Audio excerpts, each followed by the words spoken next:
Let me see. I'm just trying to put some of these things in context. I'm just going to read it and then we can talk about it. Or I can talk about it, right? Because if some of you answered me back, I would be really surprised. Anyway, it's a reading once again from the Science of Mind magazine, The Daily Guides, written this month by Reverend Dr. Margaret Stortz. And this one she has entitled, Send Some More. Send Some More. First quote is from This Thing Called Life by Ernest Holmes, and it's on page 51. And he says, there's a definite relationship between a successful life and one's inward thought patterns. Done unto you as you believe, in other words. Science of Mind textbook, page 301. This is what Ernest Holmes says. Remember that God is the silent power behind all things, always ready to pour into our experience that which we need. And the operative part of that is ready to. Come back to that shortly. And this is Reverend Margaret, who says each of us develops our own intimate turn to God for a sense of connection. It can be a sentence or two, a silent sense, perhaps even a physical posture, as in praying. For instance, whenever something good happens to a man I know, he immediately utters the words, "Thank you, Papa, send some more."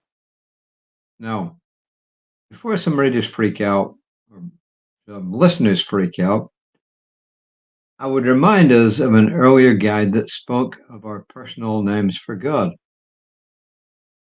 Papa, to my friend, does not refer to some anthropomorphic God in the sky somewhere. It is the open stance he presents to an ever-giving presence. It also presents the wonderful attitude of gratitude that allows him to receive.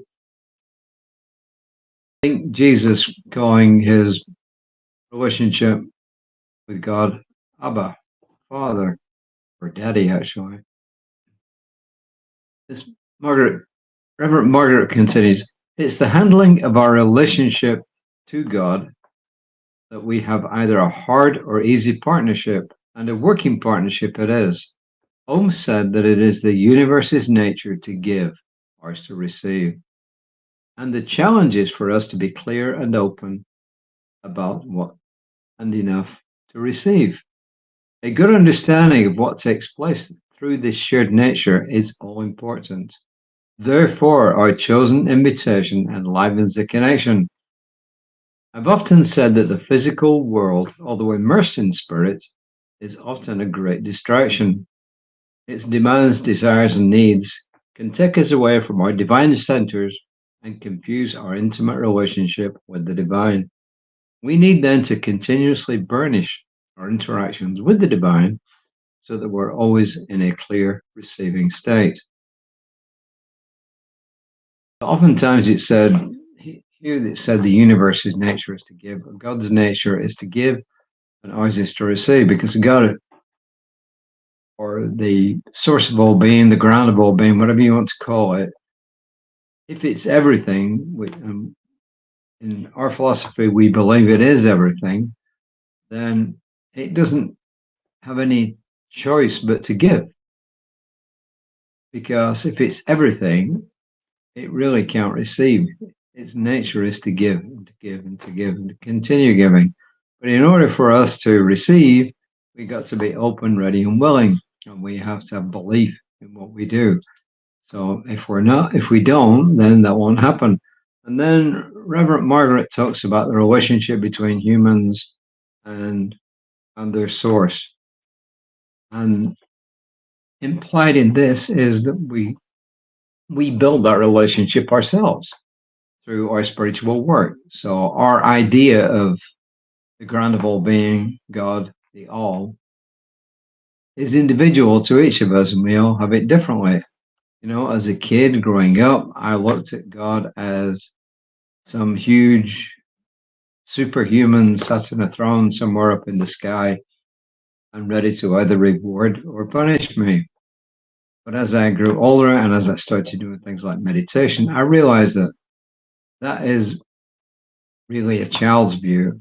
Even though lots and lots of people have got this all their lives, it's really a child's view of the divine.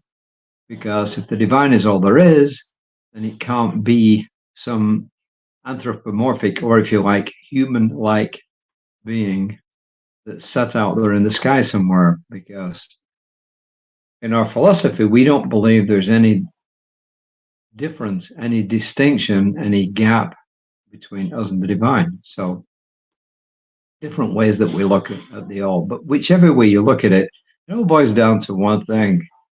Once again, it's belief, it's thought plus feeling.